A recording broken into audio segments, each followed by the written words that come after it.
साहब की एक छोटी सी साकी।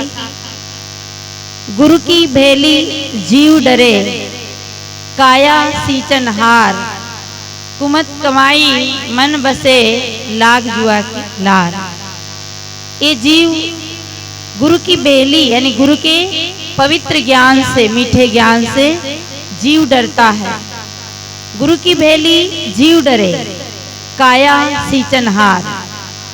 आज सत्य ज्ञान से व्यक्ति दूर रहता है और असत्य की भीड़ में ज्यादा पड़ा है, अपने आप से वंचित रहता है, सत्य से वंचित रहता है, डरता है। तो गुरु के सच्चे ज्ञान से हर जीव डरता है क्योंकि उसे सत्य का पता नहीं है। तो गुरु की भेली जीव डरे, काया सींचन हार। हम सब इस काया को सींचने में लगे हैं, काया का पोषण में लगे हैं। जितना ध्यान हमारा काया में है, काम में है, उतना ध्यान राम में नहीं। और जितना ध्यान काम में है उतना से 1% भी अगर हमारा ध्यान राम में होता तो हमारे जीवन की नैया पार होती। इसलिए ये कुमति हृदय में बसी है। कुमति के कारण आज आदमी क्या तो खा रहा है और कैसा जी रहा है। नहीं खाने की चीजें खाता है, नहीं पीने की चीजें पीता है, नहीं बोलने का बोलता है, नहीं करने का करता है। क्या तम्बाकू खाने की चीज है जिसको आदमी बड़े प्रेम से खाता है। एक दूसरे मिलते हैं, क्या कहते हैं, राम राम साहब, जय जय राम साहब, और जेब से एक कचरा डब्बा निकालते हैं और कचरा डब्बा एक दूसरे के हाथ में देते हैं और क्या खाते हैं, तम्बाकू खाते हैं। अभी आश्रम के सामने इतनी गंदगी पड़ी है, लोग गुटखा खा करके थूक रहे। कहाँ आए हैं, आयो ब्रह्म छुड़ाए पत विकट को, निकट लगायो राम। यास गुरु को बंदगी, कोटि कोटि प्रणाम। परम वंदनीय, परम पूज्य, हृदय मंदिर के आराध्य सतगुरुदेव, दूर दराज से सभी प्रांतों से पधारे हुए परम वंदनीय, परम पूज्य संत समाज, धर्म प्रेमी बंधुओं, भक्तिमती माताएं, परम सौभाग्य की बेला है कि आप इस सत्संग में बैठे हैं। साहिब जी ने मेरे लिए भी आदेश दिया है, आदेश पालन करते हुए कुछ निवेदन।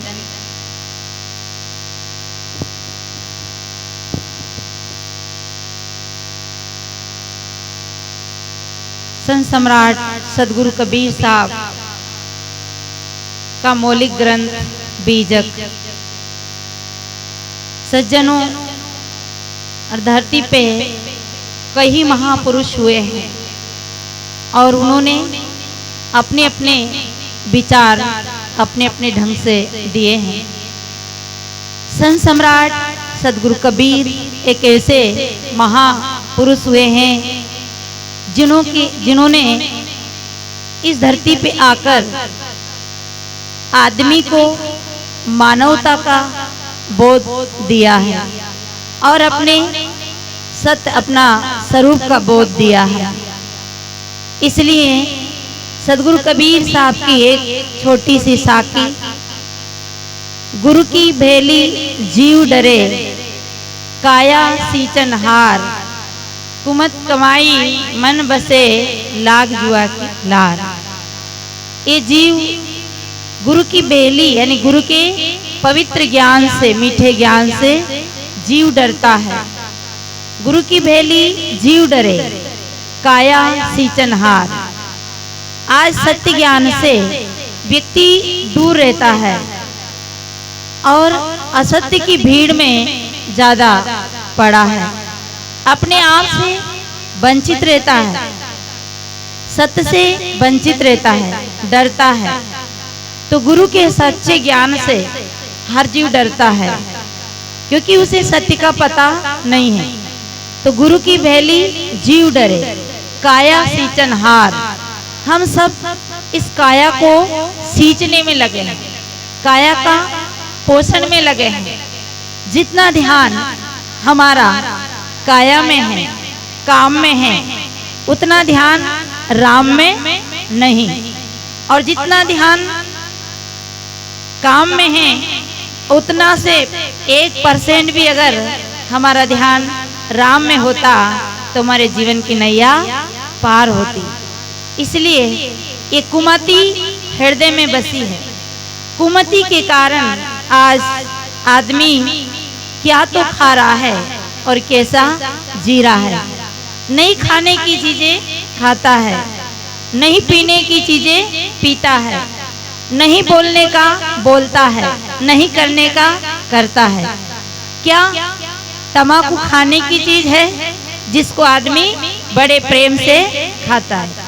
एक दूसरे मिलते हैं, क्या कहते हैं, राम राम साहब, जय जय राम साहब, और जेब से एक कचरा डब्बा निकालते हैं और कचरा डब्बा एक दूसरे के हाथ में देते हैं और क्या खाते हैं, तम्बाकू खाते हैं। अभी आश्रम के सामने इतनी गंदगी पड़ी है, लोग गुटखा खा करके थूक रहे। कहाँ आए हैं, अयोध्या धाम, परंतु हमारा तो बहुत प्रेम पूर्वक उठना, अब खूब ठाठ से चेतन पूजा का हम दुरुपयोग कर रहे हैं। क्या गुटखा खाने की चीज है, पान तम्बाकू खाने की चीज है जिसको आदमी खाता है। अरे उसको गधा भी नहीं खाता है, उसको आदमी खाता है। गधा भी इस चीज को नहीं खाता है, पर आदमी खाता है, बड़े चांद से खाता है। ये हमारा मुंह कचरा डिब्बा बना लिया। क्या उठते ही पहले क्या चाहिए, चाय चाहिए। चाय के बिना लोग कहते हैं कि साहब फ्रेश नहीं हो पाते। अरे बीड़ी पीने बिना फ्रेश नहीं हो पाते। आज देखते हैं कि आपकी गाय चाय नहीं पीती है, आपकी भैंस है जो तम्बाकू नहीं खाती, बीड़ी नहीं पीती है, पर वो फ्रेश हो जाती है। और आदमी बिना ये चीजें खाए फ्रेश नहीं हो पाता है। कितनी बड़ी भूल है, क्योंकि ये दुर्मति के कारण अंदर, जब तक हमारे अंदर सुमति नहीं आएगी तब तक हम अच्छी चीजें नहीं खा सकते। इसलिए जीव डरता है, किससे, अच्छी बातों से, अच्छे खान पान से, अच्छे विचारों से। तो गुरु की भेली जीव डरे, काया सींचन हार। ये काया को सींचने में लगे हैं। अब हमारी बहनें को देख लें, आज हमारी बहनें फैशन में लगी है, काया को जितनी सजाती है, काया का प्रदर्शन करती है। आज जगह जगह देवी के नवरात्रा में देखें तो जितनी बहनें नाचती है, बहनें डांस करती है, शायद है कितने भाई लोग डांस नहीं करती है। ये अपने शरीर को सजाती है और शरीर का प्रदर्शन करती है। ये शरीर साधना का धाम है, इससे हम अपनी साधना करके मुक्ति पाने के लिए आए हैं, पर इसको सजाने के लिए नहीं आए हैं, संवारने के लिए नहीं आए हैं। और इसी शरीर के प्रदर्शन से आज दूषित व्यवहार होता है, दूषित कर्म होता है। इसलिए हम सब दुर्मति का त्याग करें। इसे संत सम्राट सद्गुरु कबीर साहब कहते हैं, सकलो दुर्मति दूर करो, अच्छा जन्म बनाओ, काग गवन गति छाड़ के हंस गवन चले आओ। क्या छोड़ना है, सकलो दुर्मति दूर करो और इस जन्म को अच्छा बनाओ। पर हम मकान अच्छा बनाते हैं, दुकान अच्छी बनाते हैं, गाड़ी अच्छी बनाते हैं, और आजकल तो दाढ़ी भी अच्छी बनाते हैं। आजकल भाई लोग बाल कैसे बनाते हैं, अच्छा बाल बनाते हैं। कैसे बाल बनाते हैं कि चारों तरफ रिंग रोड और बीच में गार्डन, ऐसा। और उसको क्या कटिंग बोलते हैं, किसके लिए? अच्छा बनाने के लिए। होलियां बिगाड़ देते हैं, अपनी दुर्दशा कर लेते हैं। आज के नौजवान भाइयों को बाल देखिए, किसके लिए? दूसरे को रिझाने के लिए, पर अच्छा जन्म नहीं बना पाते, अच्छा जीवन नहीं बना पाते। तो साहेब एक बात बहुत महत्वपूर्ण कहते हैं कि सकलो दुर्मति दूर करो और अच्छा जन्म बनाओ। आज अच्छे कपड़े में बच्चे क्या पहनते हैं? जीन्स का पैंट, फटा पैंट, और क्या कहते हैं? ये अच्छे कपड़े हैं। अच्छे कपड़े नहीं है, ये खराब कपड़े हैं, पर उसे हम अच्छा मानते हैं। जो कपड़े हमारे शरीर को यानी सुरक्षा दे, गर्मी धूप से बचाए, वैसे कपड़े हमें सबको पहनना चाहिए, दूसरे का दिखाने के लिए नहीं। इसलिए हमें घर अच्छा बनाना चाहिए, मकान अच्छा बनाना चाहिए, उससे ज्यादा हमें अपने स्वभाव को अच्छा बनाना चाहिए। तो सकलो दुर्मति दूर करो, अच्छा जन्म बनाओ। काक गवन गति छाड़ के हंस गवन चले आओ। ये जो काक की बुद्धि है, गलत खान पान है, गलत विचार है, हमारे अंदर जब गलत विचार आते हैं तब अंतःकरण दूषित होता है, और जब अंतःकरण से गलत विचार आते हैं तो इंद्रियों से गलत कर्म होते हैं, और गलत कर्म का फिर गलत परिणाम आता है। इसलिए ये सत्संग हमें ये शिक्षा देती है कि हम संपूर्ण दुर्मति को दूर करके अपने जन्म को अच्छा बनाना चाहिए। अच्छा, सुमति और कुमति इस सबके हृदय में रहती है, ऐसी बात नहीं कि हमारे ही हृदय में ये कुमति रहती है। ये तो रावण ने अपने भाई विभीषण को समझाते हुए कहा था कि सुमति कुमति सबके उर्राही, नात पुराण निगम असी गाई। पर जहाँ सुमति तहाँ संपत्ति नाना, और जहाँ कुमति तहाँ विपद निधाना। जहाँ कुमति आती है वहाँ विपत्ति आ जाती है, क्योंकि कुमति के कारण आदमी गलत बोलेगा, गलत खाएगा, गलत करेगा। जब गलत बोलेगा तो महाभारत होएगी, झगड़ा होएगा, लड़ाई होगी। गलत खाएगा तो जेब का पैसा खराब होगा, बुद्धि नष्ट हो जाएगी, शक्ति छिन्न हो जाएगी, बात बिगड़ जाएगी, समाज में जीने लायक नहीं रहेंगे। तो जब गलत खाएंगे तो हमारा जीवन नष्ट हो जाएगा। तो गलत बोलेगा, गलत खाएगा और गलत करेगा तो जो आपके पीछे जो पुलिस वाले भाई बैठे हैं वो आपको पकड़ के ले जाएगा। इसलिए ना गलत खाना है, एक संकल्प करके जाना है, एक प्रतिज्ञा करके जाना है, नहीं तो गलत खाना है, नहीं गलत बोलना है और नहीं गलत कार्य करना है। तो ये जीवन हमारा बहुत पवित्र है। तो सकलो दुर्मति दूर करो, अच्छा जन्म बनाओ। ऐसी पवित्र भूमि पर आए हो, किस लिए आए हैं? अच्छा जन्म बनाने के लिए आए हैं, अच्छा जीने के लिए आए हैं, अच्छा जीना सीखने के लिए आए हैं, और यहाँ सब कुछ छोड़ने के लिए आए हैं। पर उल्टा हो गया। यहाँ महात्मा कहेंगे कि शराब छोड़ के जाना, गुटखा छोड़ के जाना, झूठ छोड़ के जाना, चोरी बेईमानी दगाबाजी छोड़ के जाना।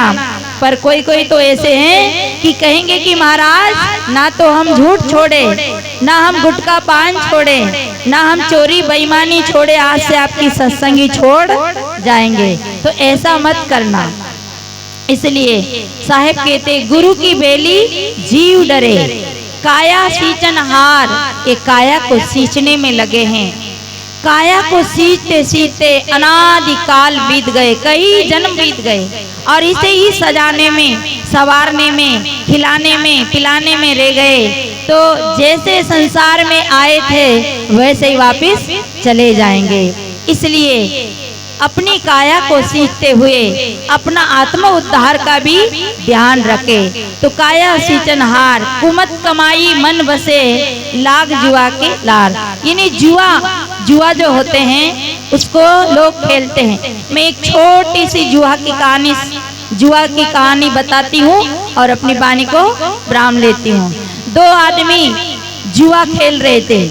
और वो किससे जुआ खेल रहे थे? जो वो जुआ खेल रहे थे, पैसा लगा लगा कर जुआ खेल रहे थे। एक आदमी के मन में आया कि यार मुझे भी जुआ खेलना चाहिए, पर मैं कैसे खेलूं? तो वो उन दोनों व्यक्तियों के पास गया और वहां वो क्या कर रहे थे? जुआ खेल रहे थे। तो उसने कहा भैया मैं भी जुआ खेलना चाहता हूँ, ध्यान से सुनना। तो इतने में क्या हुआ, उन लोगों ने कहा कि देख भाई तुम्हें अगर जुआ खेलना है तो आगे हमारे जो बड़े बड़े लोग जुआ खेल रहे उनके पास चला जा, क्योंकि वो जो जुआ खेल रहे थे वो 1,000 के नोट से जुआ खेल रहे थे। तो उसने कहा कि तुम्हें जो अगर जुआ सीखना है तो हमारे बड़े बड़े गुरु लोग आगे बैठे हैं उनके पास चला जा। वहां पहुंचा तो ये 1,000 से जुआ खेल रहे थे और वो 500 के नोट से जुआ खेल रहे थे। फिर आगे पहुंचे, उनसे कहा भैया हम भी जुआ खेलना चाहते हैं। उन्होंने कहा देखो तुम जुआ खेलना चाहते हो तो हमारे बड़े बड़े गुरु लोग पीछे भी और आगे बैठे हैं उनके पास चला जा। तो वो 100 के नोट से जुआ खेल रहे थे। ध्यान देना, पहले वाला 1000 से खेल रहा था, दूसरे वाला 500 से और तीसरे वाला 100 से खेल रहे थे। फिर और आगे गया, उनने कहा अगर तुम जुआ खेलना ही चाहते हो तो हमारे सदगुरु और आगे बैठे हैं उनके पास चला जा। तो वो 50-50 रुपया से खेल रहे थे। उन्होंने और आगे भेजा तो वो है जो 10 से 100 1 से और आगे का और आगे चला जा। अगर तुम्हें सच में ही जुआ खेलना है तो हमारे परम पुरुष तो आखिरी में बैठे हैं, और वो परम पुरुष जो कवेलू के टुकड़े होते हैं ना, कोलू के टुकड़े जो छत पे डालते कवेलू कहते हैं ना, उनके टुकड़े से खेल रहे थे। उनने हाथ जोड़कर कहा कि हम आपके यहाँ जुआ सीखने आए हैं सदगुरु, आप आपकी शिक्षा हमें देकर मुझे जुआ खिलाने सिखाइए। उन्होंने कहा अरे भाई तुझे जुआ खेलना है तो देख वही 1,000 वाले हम थे, 1000 से हार के 500 में आ गए, 500 से 100 में आ गए, 100 से 10 में आ गए और 10 से 1 रुपया में आ गए, 1 से 8 आना 4 आना, और अब हम कोलू के टुकड़े से खेल रहे हैं। इतने में भी तू जुआ खेलना चाहता है तो तेरी मूर्खता को हम धिक्कारते हैं। तो सज्जनों ये संसार का जुआ है। अगर आप अपने आत्म कल्याण का जुआ खेलना है, मने अपनी विजय करना है तो इधर के जुआ में आइए, और अगर संसार से हारना हो तो उधर के जुआ खेलना है। इसलिए हम सब जुआ के लार लगे। जुआ खेलने वाला कभी विजय नहीं होता है, हारता है। ऐसे हम भी संसार में हारे हुए हैं। जीतने के लिए हमें सदगुरु की शरण में आना होगा। तो गुरु की बेली यानी गुरु का जो संचित ज्ञान है उससे हम डरते हैं और काया को सींचने में लगे हैं। काया सींचनहार कुमत कमाई मन बसे, हमारे अंदर हमारे हृदय में कुमति बसी है, इसलिए हम जुआ के लार लगे हैं। इसलिए सदगुरु की शरण में आकर हम अपनी बुद्धिमती को शुभ करें, अच्छी करें। मुझे पता नहीं था, साहिब जी ने आदेश दिया अचानक, तो मैं या सुनने आई थी मैं तो साहिब जी की आज्ञा का पालन करते हुए थोड़ा सा निवेदन किया। प्रेम से बोलिए सदगुरुदेव की जय। माने तो ज्ञान क्या करे, और उल्लू को जब दिन में नहीं दिखे तो भान क्या करे। सारे जीवन का हमने अनुभव ले लिया, और 5 कंडा पीठते बंधवे को आएंगे और तब यार हम होश में ना आ पाएंगे। तो बताओ कब आएंगे? सच्ची बात तो बताती है। और अभी हमारे साहब जी कह रहे थे आगे आगे पाठ नहीं करके सपाट सत्संग सुना तब तक माइंड फ्रेश रहा, और फिर जैसे कि तैसे हो गई। अब विचार करके देखे कि आज तक हमको जीवन में मिला क्या। आपसे थोड़े छोटे से प्रश्न करें। हम पढ़े लिखे, फिर नौकरी मिली, फिर पेंशन मिली, फिर घर गए और शादी की, 2 बच्चे पैदा किए और मर गए। जो रिटायरमेंट हो चुके वो अंदर जाग के देखे हम तक आज को क्या मिल पाया, कभी मिल पाया? अब इसके बाद और मैं आप सब भाई अपने खुद से प्रश्न करें, मेरी बहनें मेरे भाई, हम क्या करते हैं? कोई भाई कहेगा मैं खेती करता हूं, कोई कहेगा नौकरी करते हैं, व्यापार करते हैं, मजदूरी करते हैं। क्यों करते हैं? पैसे के लिए। और पैसा क्यों कमाते हैं? कि खर्चे और खाने के लिए। एक प्रश्न और है, खाते क्यों है? कि जीने के लिए। इससे आगे एक प्रश्न और है कि जीते क्यों है? मरने के लिए, तो मर तो वैसे ही आते, इतनी मेहनत करे वे की क्या जरूरत पड़ रही। बताओ, हमें यही नहीं पता पड़ाया कि हम जीते क्यों हैं। एक छोटे से दृष्टांत और सिद्धांत समझ समझाने का प्रयास करते हैं। रेल में यात्रा कर रहे थे, तब तक टीटी बाबूजी आ गई। टिकट टिकट टिकट टिकट देखा, झोली में, बैग में, इधर उधर जहां तहां देखा, टिकट मिला नहीं, जेब में नहीं मिला, झोली में नहीं मिला। टीटी ने कहा, अच्छे आदमी लगते हो वेशभूषा से, कोई बात नहीं होगी। अरे क्या वो तो सब कोई बात नहीं, पर मुझे पता ही नहीं मैं जा कहां रहा हूं। हमें अपने जीवन के नहीं पता हम जा कहां रहे हैं। आपके पास सारा का सारा व्यवस्था इतनी सेट है, किसी भी आपका मोटरसाइकिल खराब हो जाए, पता चल गया कि मोटरसाइकिल खराब है, घड़ी खराब, मोबाइल खराब, यानी जो भी उपकरण घर में है इसका यदि खराब हो जाए तो पता चल जाता है। पर हमारा दिमाग खराब हो जाता है, उसका पता नहीं चलता। किसी को भाई को भी कह देगा तेरा दिमाग खराब है, अभी लाठी लेके आ जाए, मेरा दिमाग खराब है। और जो वास्तव में दिमाग खराब है, दिमाग खराब क्यों नहीं है? जब 100 रुपए कमाता है, 100 के गुटखा थूक देता है, तो दिमाग का सीधी सीधी बात है कि नहीं है? दारू पी जाता है, गड़बड़ है कि नहीं है? तो ये सारी की सारी अब है गड़बड़ के नहीं है? करो विचार तो सब दुखताई, बिन डांडे जग डांडी, या बिना डांड के ही तो डांड उठा रहे हैं। यदि व्यसन संतों के पास आते रहते तो काहे को ये हमको झंझट लगता। इसलिए जिस घर में आते रहेंगे संत, उस घर के दुख का हो जाएगा अंत, और सारे जीवन खिलता रहेगा बसंत। पर संतों की सुनेंगे नहीं कथा तो हमारी दूर कैसे होगी मन की व्यथा, और हमारी स्थिति कभी हो नहीं सकती यथा। हमारी हितासक्ति है संतों की वाणी के सुनने की बड़ी महती आवश्यकता है। पर संत क्या कहते हैं, ऐसे ही रोटी राम डोलते रहते हैं, ऐसे पता रोते में ज्यादा घूमने वाला आदमी, हर जगह सब तरह मिलते रहते हैं। अब आप बताइए, आपके घर की स्थिति इतनी बढ़िया है, आर्थिक स्थिति से मजबूत है, सब कुछ है, आपके घर में sofa set, TV set, mobile set, गाड़ी सेट, माताओं पर चूड़ी सेट, हार सेट, सब कुछ सेट है, पर मेरा माइंड अपसेट है। अब जब माइंड अपसेट है तो बताओ, गैरेज मार्केट में कहीं है आपके पास? मार्केट में तो कहीं नहीं है, सिर्फ यही एक सेंटर है, यही माइंड सेट किए जाते हैं। पर इनकी बात कभी कभी समझ में आती है, सुन नहीं पाती। वो सारे रास्ते बंद हो जाते हैं, तब भी सत्संग में आते हैं। आप विचार करें, पोलियो की दवाई कब पिलाई जाती है? 55 में कि 55 में? अब पोलियो की दवाई 55 में पिला दी है तो क्या असर करेगी? बच्चों को संस्कार नहीं मिल पाए, और बुढ़ापे में फिर एकदम संस्कार कहां से? सूखी लकड़ी झुक सकती है कभी नहीं। बड़े भाइयों से एक निवेदन में है कि बिल्कुल झुक सकती है संतों के सानिध्य में आए, क्योंकि सदगुरु कबीर साहब का सिद्धांत है, सम्मेलन बाईपास से निकालता है। ऐसे समझ लो, सीधे टोपा टाप चलाए, तुरंत ही ले छुड़ाए काल से, तुरंत निकलता है। पर तुरंत की और समझ में कैसे आ जाए? आप कुएं के घाट पर खड़े हुए हैं और पानी खींच रहे हैं, और पानी खींचते हुए लापरवाही होगी, रस्सी हाथ से छूट गई तो कुएं में चली आई। कुआं 50, 60, 70 फुट गहरा है, तो रस्सी भी इतनी लंबी होगी, और रस्सी फुर्ती से आपने छोर पकड़ लिया तो रस्सी बाटी पूरी आएगी कि आधी आएगी?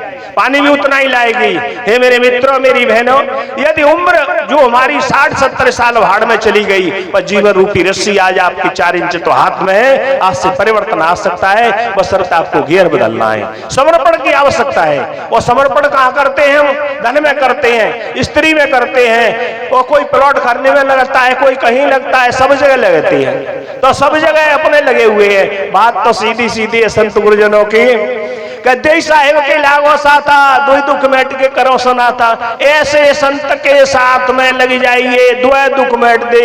एक शरीर का रोग, एक अंदर का रोग होता है, तो शरीर रोग को डॉक्टर के पास चले जाएंगे तो निश्चित आप ठीक हो जाएंगे। और एक रोग और है सबसे बड़ा, वो जन्म मरण का। जन्म मरण का रोग तो संतों के पास आ जाए, और जो स्वयं अपने बंधनों से मुक्त है, वो निश्चित आपके बंधनों को बंद कर देंगे। क्योंकि ये सारे जीवन जरा सुने तो अपने आप समझ में आ जाती है, पर हम समझना नहीं चाहते। हम पुजारी बनना चाहते हैं और सबके सामने भक्त बनना चाहते हैं, पर होना नहीं चाहते, दुनिया को दिखाना चाहते हैं। दिखाने की बात नहीं, समझने की बात है, तब उसमें ठहरने की बात है, पर वो ठहरना नहीं चाहते। और जिस समय ठहर गए उसी समय मन में परिवर्तन आया। आपके अंदर वो सारी शक्तियां हैं। गौतम बुद्ध भावना का ऐसा कोई भी नहीं है व्यक्ति जो अपने कल्याण को नहीं कर सकता हो। पैसे में आगे ज्यादा हो सकते हो, धन संपत्ति और सब में आ सकते हो, पर जो कल्याण करने का मार्ग है आप बिल्कुल सबसे बराबर है, किसी पे कोई कम नहीं है, पर हम इसको चाहते नहीं है। जब चाहते क्या है, धन संपत्ति चाहते हैं, स्त्री पुरुष चाहते हैं, और भी हम इतना जो चाहते हैं बस उसी में उलझ कर रह जाते हैं। इसलिए उलझ मत दिल बहारों से, बहारों का भरोसा क्या, किनारा कर किनारों से किनारा टूट जाते हैं। भरोसा जिन पे करता है भरोसे छूट जाते हैं। जो उस पे भरोसा करता था, किस पे, परिवार वालों पे, तो परिवार वाले सब छूटने वाले, ये सब निश्चित ही बात है। वो जिस शरीर की ठसक बता रहे हो, ये शरीर भी छूटने वाला है। और देह द्वार से ही तो सारे संबंध बने हुए हैं, रिश्ते नाते बने हुए हैं। वो किससे बने हुए हैं, इसी से तो बने हुए हैं। शरीर कल छूटने वाला है तो सारे रिश्ते भी नष्ट होने वाले हैं। जो मुझे समय दिया गया था उतना हो गया, इतना ही कह को वाणी को विराम देता हूँ। सबका मंगल हो, सबका विकास हो।